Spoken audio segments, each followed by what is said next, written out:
This guide will show you how to replace or inspect your air filter on a 2014 Toyota Tacoma.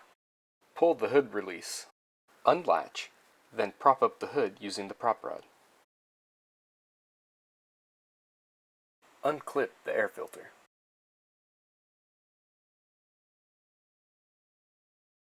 Note how the air filter aligns. Pull the air filter housing away from the vehicle and remove the filter.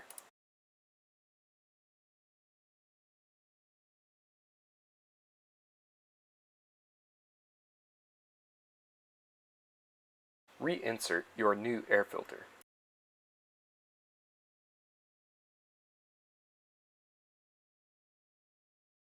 Realign air filter housing and clip back into place. Put the prop rod back in place and close the hood. Make sure it is secure and you have completed added windshield wiper fluid.